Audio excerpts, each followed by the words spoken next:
Hello, hello.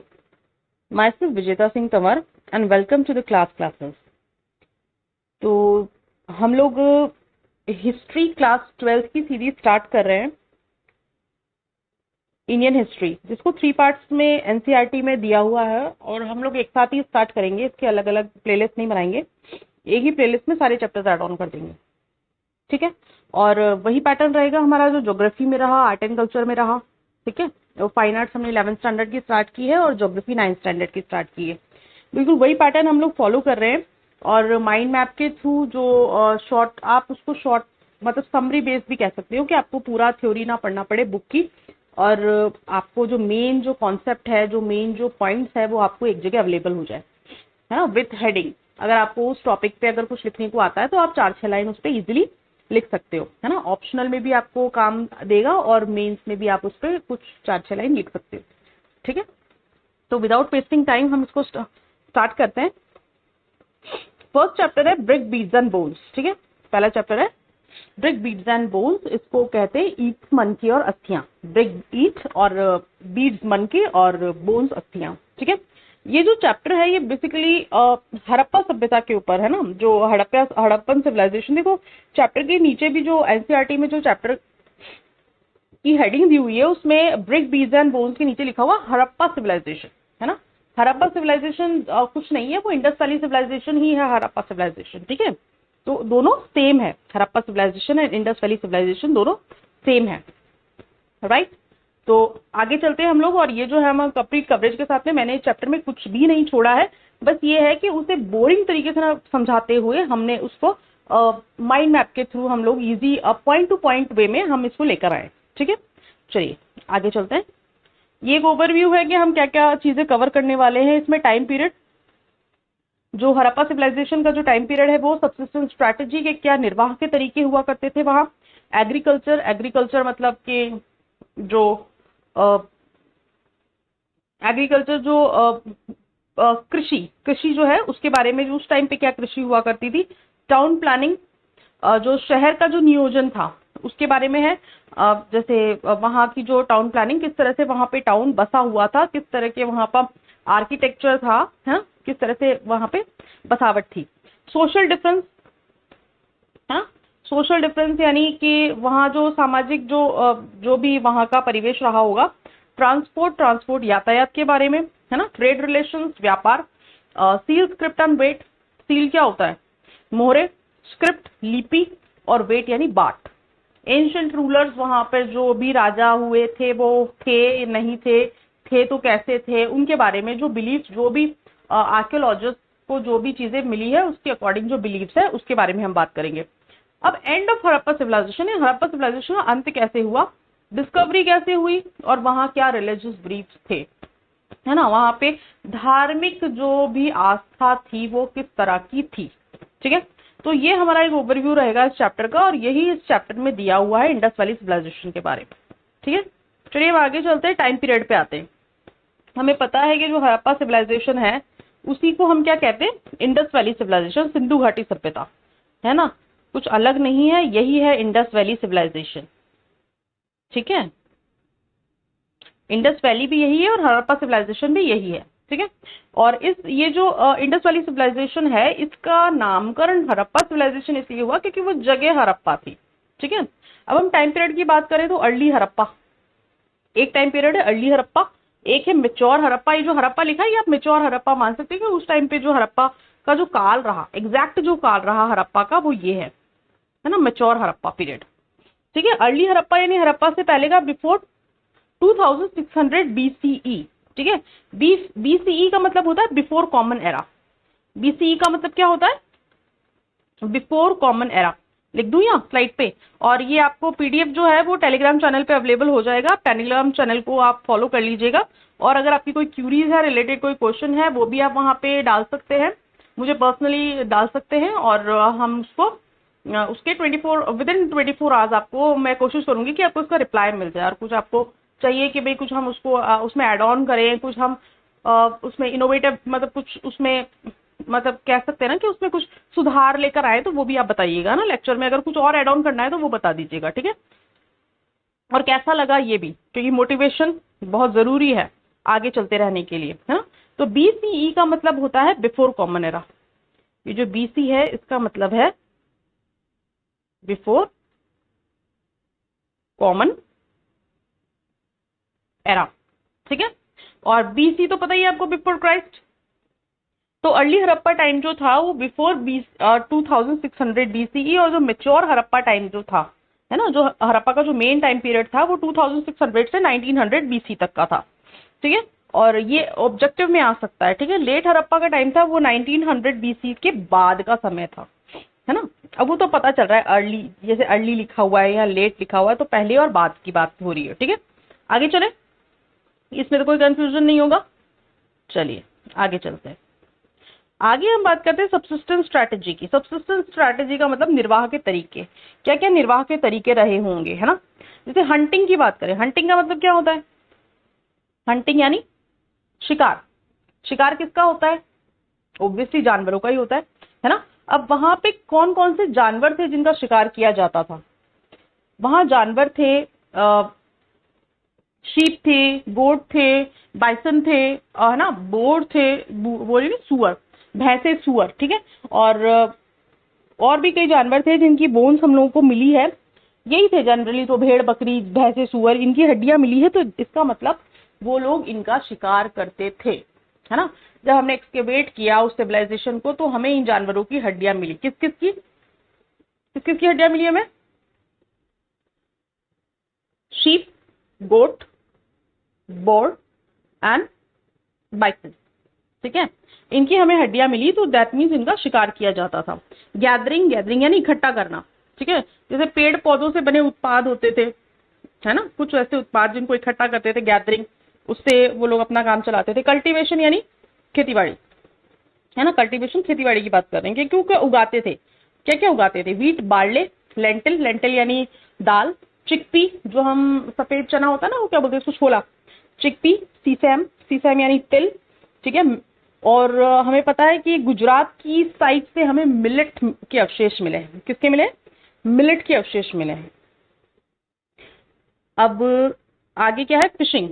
Fishing, वहां पे मछली का भी सेवन करते थे एज अ फूड, ठीक है। तो फिशिंग भी करते थे। पेस्टोरलिज्म यानी जानवरों को पालना, है ना। कई उत्पाद जो थे वो जानवरों से भी मिलते थे, दूध हो गया, मांस हो गया। मांस के लिए वो लोग शायद जानवरों को पालते होंगे, जैसे भैंसा हो गया, सुअर हो गया, भेड़ हो गई, बकरी हो गई, है ना। इनको पालते थे। तो क्यों पालते थे? उसका क्या करते थे? पेस्टोरलिज्म यानी जानवरों को पालना। क्यों पालते थे? नेचुरल सी बात है कि या तो उनका दूध चाहिए या उनका मटन चाहिए, ठीक है, इसीलिए उसको पालते थे। तो सबसे स्ट्रेटेजी हम एक नॉर्मल तरीके से देखो, hunting, gathering, cultivating, fishing and pastoralism, ये 5 तरीके हैं जिससे हम सब्सिस्टेंस स्ट्रेटेजी की बात कर सकते हैं। सब्सिस्टेंस स्ट्रेटेजी का मतलब होता है निर्वाह के तरीके।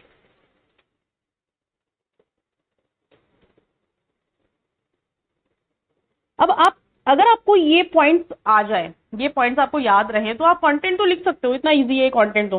हंटिंग क्या होती है सबको पता है, गैदरिंग क्या होती है पेड़ पौधों के उत्पाद इकट्ठे करना, कल्टीवेशन क्या होता है एग्रीकल्चर, उसमें कुछ एक सारे नाम नहीं लिखने, आपको 2-3 नाम लिख दो।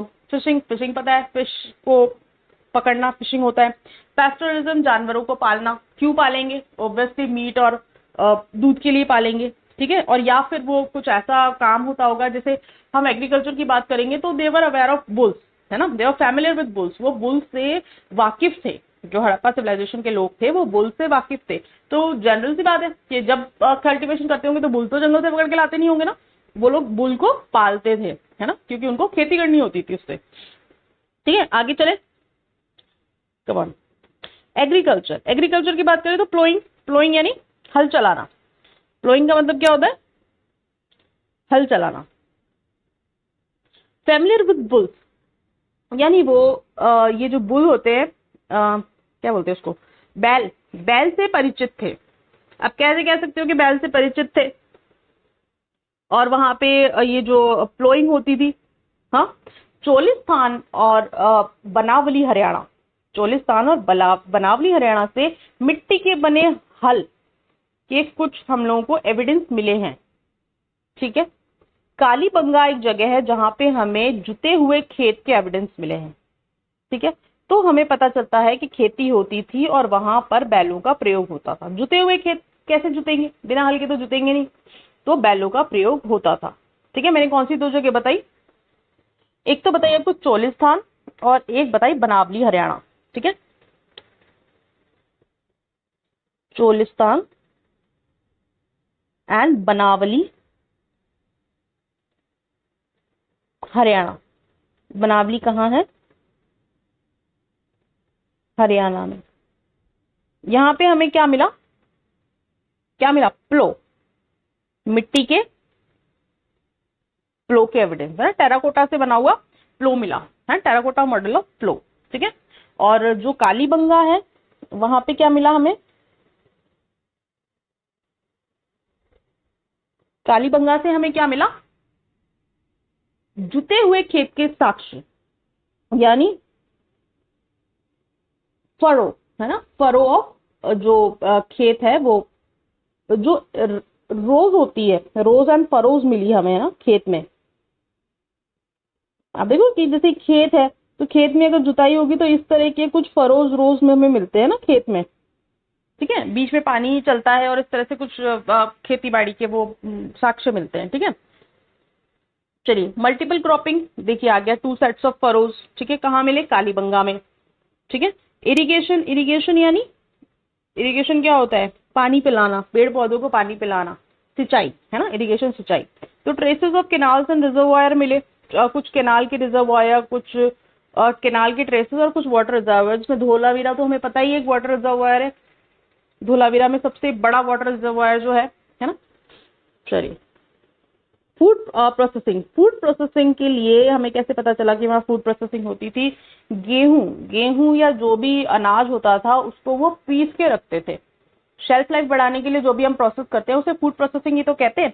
तो कुछ सैडल और कर्न्स मिली, देखो इस तरह से सैडल और इस तरह से कर्न्स आते हैं। वो आप बट्टा होता है ना, सिलबट्टा, एक पत्थर होता है उसके ऊपर एक छोटा सा पत्थर होता है, उससे हम घिस के चटनी वटनी बनाते हैं, तो that is saddle and querns, nothing else. बस वो पुराने जमाने टाइप का था, एक पत्थर और उस पे पत्थर, और अभी भी वो वैसा ही समथिंग है, बस ये थोड़ा सा डीप था, है ना। आप एनसीईआरटी की बुक देखें तो उसमें इमेज भी मिल जाएगी सैडल एंड कॉर्न्स की।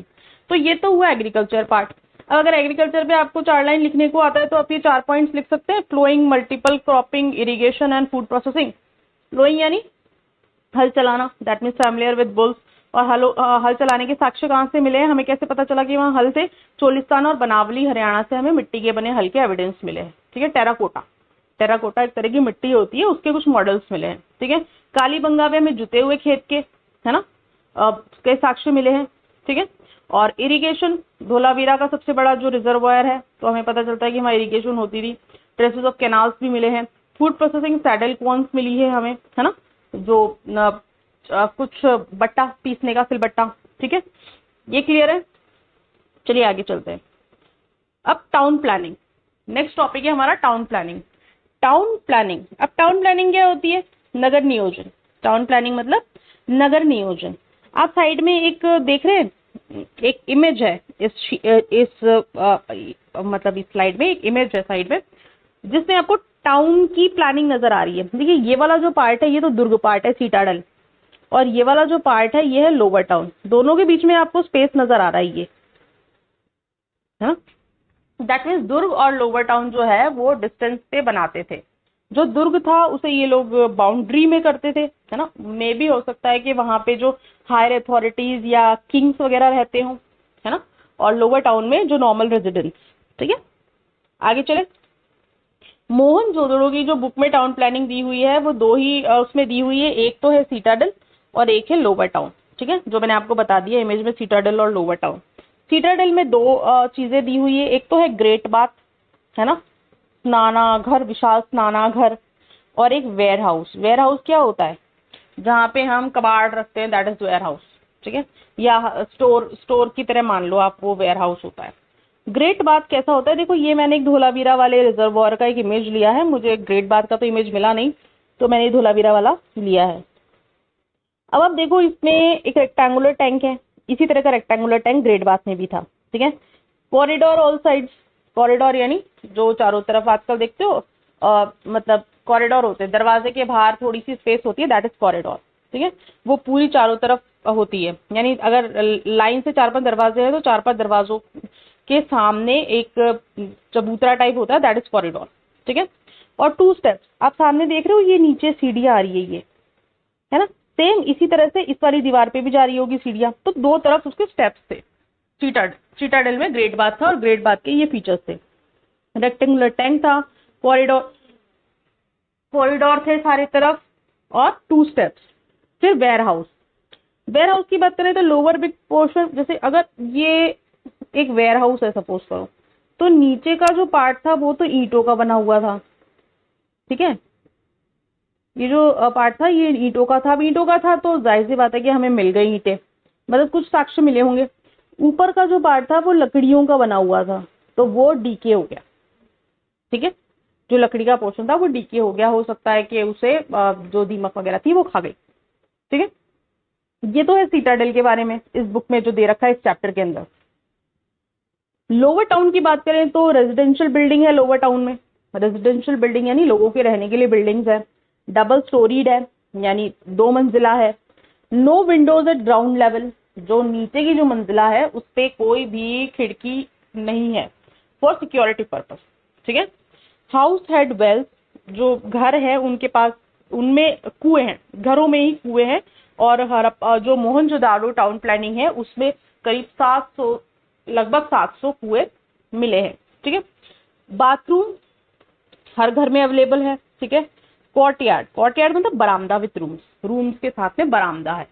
हाँ, देखते हो आजकल बंगलोज वगैरह में 2 तरफ रूम होते हैं और बीच में एक बरामदा होता है ना, तो दैट इज बरामदा।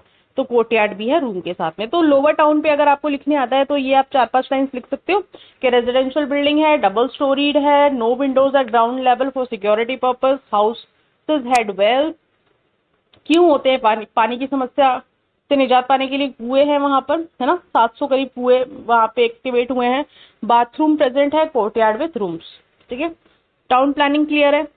आगे चले, आई होप यहां तक क्लियर होगा। चलिए आगे चलते हैं। ड्रेन्स यानी नाली। ड्रेन्स का मतलब क्या होता है? नाली। Gentle slope with holes for inspection. ये देखो एक नाली का इमेज नजर आ रहा है, ये वाला, ये नाली है, ये ऊपर से नीचे की तरफ इसमें ढलान है।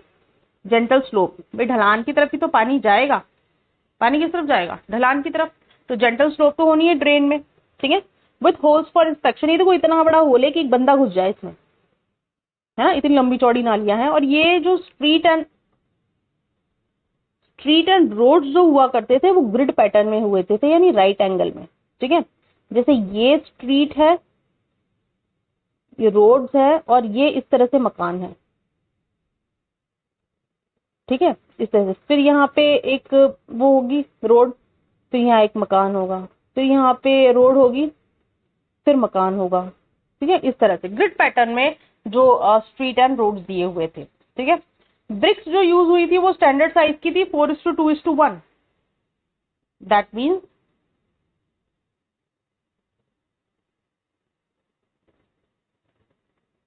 अगर बात करें ब्रिक की तो लेंथ तो होगी 4, है ना, और ब्रेड्थ होगी 2 और हाइट होगी 1। ठीक है, समझ में आ गया? ये 4:2:1 का जो स्टैंडर्ड मेजरमेंट था वो था ब्रिक्स का, ईंटों का। क्लियर है? आगे चलते हैं, ये क्लियर है। ब्रेन जेंटल स्लोप थी, होल्स थे इंस्पेक्शन के लिए, रोड और स्ट्रीट ग्रिड पैटर्न में थे, यानी राइट एंगल पे थे। ब्रिक्स जो थी उसका स्टैंडर्ड साइज ये आपके ऑप्शन में पूछा जा सकता है, 4:2:1। आगे चलते हैं, सोशल डिफरेंसेस, सामाजिक जो एक रूपता या जो भी अंतर, जो कुछ भी रहा होगा वहां का सामाजिक जो परिवेश था उसके बारे में बात करेंगे। सामाजिक परिवेश की बात करें तो देखिए, एक तो शवाधान, बरियल्स को कहते हैं शवाधान, यानी जो दफना दिए जाते हैं ना, जो भी। देखो यहाँ पे एक बरियल नजर आ रहा है ना, द हरप्पन बरियल, ये वाला, ये इमेज देख पा रहे हैं आप? ये एक स्केलेटन नजर आ रहा है इसमें आपको। तो बरियल्स लेड इन पिट यानी गड्ढों में मिले हैं, और उनके साथ साथ में क्या मिले हैं? पॉटरी। ये देखो आपको दिख रहा है यहाँ पे कुछ बर्तन भी रखे हैं, कुछ ऑर्नामेंट्स भी जो बरियल्स थे उनके साथ में मिली है, कुछ शेल रिंग्स, कौड़ी की जो रिंग्स होती है वो भी मिली है। सीपी रिंग्स है ना, सीपी की, कॉपर का मिरर भी मिला है। यानी ये जो इनके साथ में कुछ चीजें, इनका कुछ रीति रिवाज रहता होगा कि भाई हमें शायद वो अगले जन्म में यकीन रखते होंगे, हो सकता है, ताकि वो ये सारी चीजें उनके साथ में देके रखते हैं कि भाई अगले जन्म में जाएंगे तो, या इनको आफ्टर डेथ की लाइफ जो है उसमें बिलीव करते होंगे, तो आफ्टर डेथ उनको इन सारी चीजों की रिक्वायरमेंट होगी। तो वो जो डेड बॉडी है उसके साथ में ये चीजें, पॉटरी, ऑर्नामेंट्स, शेल रिंग्स और कॉपर मिरर जो मिले हैं, ये उन्हीं के साथ में दफन कर देते थे। ठीक है, तो ये सामाजिक ही रिवाज हुआ। ठीक है, artefact, what do you mean by artefact? यानी विलासिता के सामान, है ना, लग्जरी। आर्टिफैक्ट यानी लग्जरी। कुछ पॉट्स होते थे, है ना, पॉट्स होते थे, कुछ घिसी हुई रेत या बालू होती थी, है ना, उसको, उसके मिश्रण को पका के एक पदार्थ बनाया जाता था, एक कोई सब्सटेंस बनाया जाता था, जिससे ये पॉट्स बनाए जाते थे, और वो काफी कीमती माने जाते थे क्योंकि इसे बनाना बहुत ही मुश्किल होता था, बहुत टफ होता था। ठीक है, और वो हर जगह नहीं पाए जाते थे, तो वो कुछ ऐसे पॉट्स ऑफ फेंस थे जो आर्टिफैक्ट्स, विलासिता की चीज, यानी जाहिर सी बात है कि रॉयल जगहों पे ही मिलते होंगे, जो रॉयल लोग होते होंगे उन्हीं के पास मिलते होंगे, कॉस्टली भी होते होंगे। ठीक है, बीड्स मेकिंग, बीड्स यानी, बीड्स क्या होता है? बीड्स का मतलब होता है मन के, मन के भी थे, मन के भी मिले हैं, मन के उससे कुछ ऑर्नामेंट्स बने होंगे मन के। और मन के की जो इंडस्ट्री थी वो कहाँ पे थी? चन्हुदाड़ू, है ना, बीड्स इंडस्ट्री कहाँ थी? चन्हुदाड़ू, बीड्स इंडस्ट्री एट चन्हुदाड़ू, चन्हुदाड़ू किसके लिए फेमस था? बीड्स इंडस्ट्री,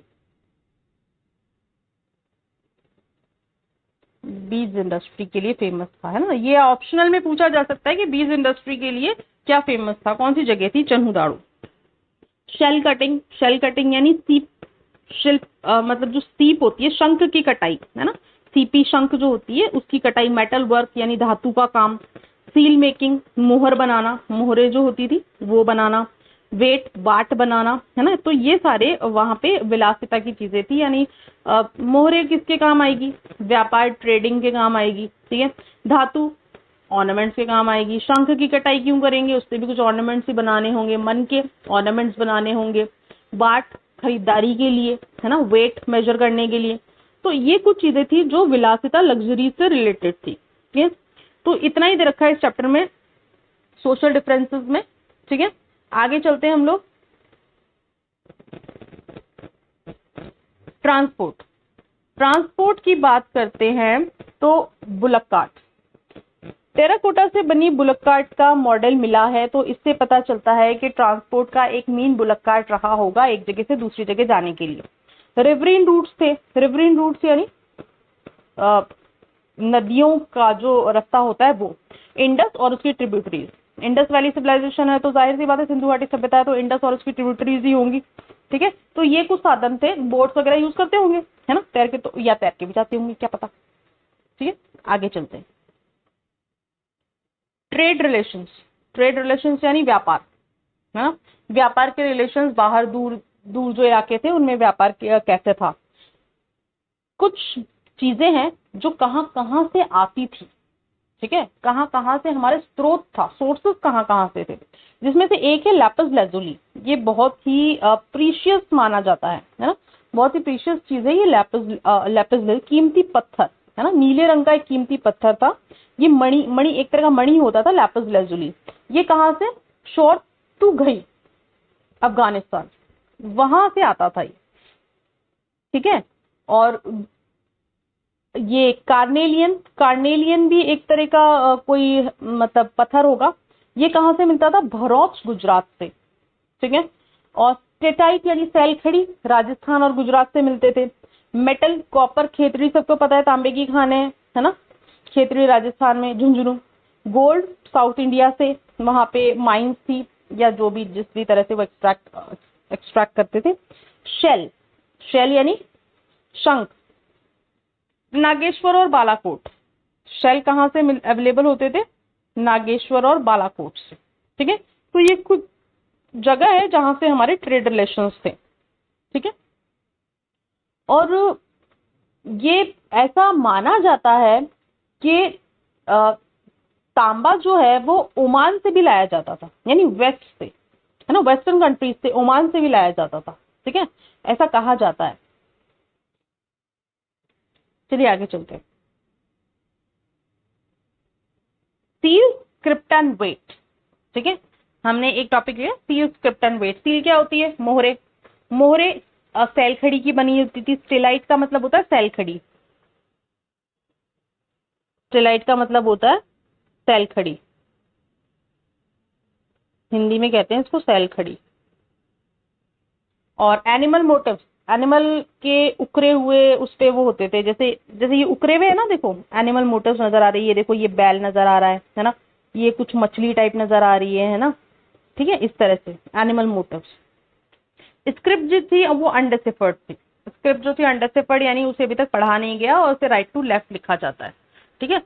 और वेट, वेट जो बार्ट होते थे वो क्यूबिकल होते थे, इस तरह से क्यूबिकल होते थे, बाइनरी एंड डेसिमल मार्किंग होती थी उस पे, ठीक है।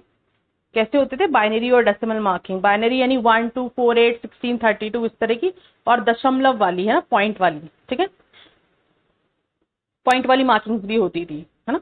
और ये आभूषणों और बीट्स को तोलने के लिए में भी यूज किए जाते होंगे वेट्स, ठीक है। चलिए आगे चलते हैं। एंशियंट रूलर्स की बात करें कि उस वहां पर प्राचीन सत्ता कैसी थी, उसके बारे में क्या कहा जाता है या किस तरह के बिलीव्स है, ठीक है। प्राचीन सत्ता की बात करें तो अगर हम वहां की जो हड़प्पा में जो चीजें मिली है अगर उनको देखें, जैसे मोहरों को, बाटों को, ईंटों को, तो वो सारी सिमिलर है, सिमिलर है ना। तो इससे पता चलता है कि कोई ना कोई पॉलिटिकल ऑर्गेनाइजेशन तो रही होगी, है ना। जो हमारे पास में जो भी हमारे पास चीजें पूरा वस्तु यानी पुराने टाइम की जो वस्तुएं मिली है वो उनको अगर देखा जाए तो यूनिफॉर्म है, यूनिफॉर्मिटी है उनके अंदर, है ना। तो यूनिफॉर्मिटी है तो जाहिर सी बात है कि कोई ना कोई पॉलिटिकल इंस्टीट्यूट उसको चलाता होगा, ठीक है। तो बिलीफ ये है कि वहां कोई रूलर नहीं था, एक बिलीफ तो ये है। एक से ज्यादा रूलर्स थे, प्रीस्ट किंग हुआ करते होंगे, ठीक है, और हर सिटी का अपना एक रूलर। तो ये जो चार बिलीव्स है ये सामने आए हैं। और वैसे अगर बात करें तो मोहनजोदड़ो में एक बहुत बड़ा सा भवन मिला है। अब हम अभी देखा था, सिटाडल देखा था हम लोगों ने, है ना, वो एक तरह का रॉयल प्लेस ही है, ठीक है। तो हड़प्पाई लोग इनका मानना है कि या तो वहाँ शासक थे ही नहीं, ठीक है, थे तो बहुत सारे थे, या प्रीस्ट किंग होते होंगे, या हर सिटी का अपना एक रूलर होता होगा, ठीक है। ये वहां के एंशिएंट रूलर्स के अकॉर्डिंग बिलीव्स है, ठीक है। आगे चलते हैं। End of Harappan civilization, Harappa civilization का अंत कैसे हुआ, तो ये कुछ पॉइंट्स है इससे ज्यादा कुछ दे भी नहीं रखा है, ये पॉइंट्स ही दे रखे हैं। क्लाइमेट चेंज, क्लाइमेट चेंज का मतलब क्या होता है? जलवायु परिवर्तन। डिफॉरेस्टेशन, वनों की कटाई हुई होगी। सीवियर फ्लड, फ्लड यानी बाढ़, बाढ़ आई होगी, ठीक है। ड्राइंग ऑफ रिवर्स, नदियां सूख गई होगी।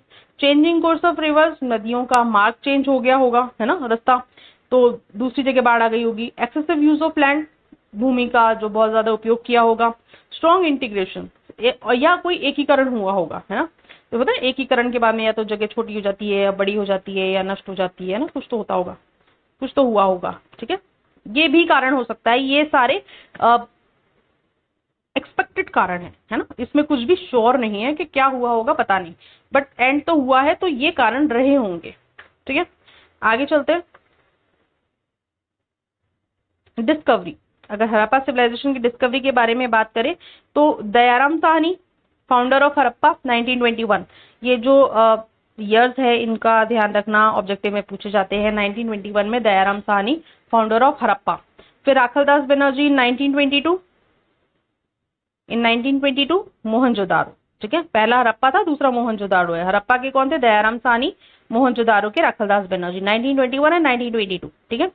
कनिंगम, कनिंगम जो थे, जो फर्स्ट डीजी थे, है ना, डायरेक्टर जनरल थे, वो एएसआई, एएसआई एस्ट्रो ये आर्कियोलॉजिकल सर्वे ऑफ इंडिया के फर्स्ट डीजी थे। और उन्होंने उनके जो मेन सोर्स था वो चाइनीज ट्रैवलर्स के अकाउंट्स थे, यानी जो चीनी जो यात्री थे उनके द्वारा जो कुछ चीजें उनको मिली वो उनका मेन सोर्स था। तो वो कभी समझ नहीं पाए कि वो जो चीजें उनको मिल रही है वो और भी पुरानी सभ्यता से बिलोंग करती है, ठीक है।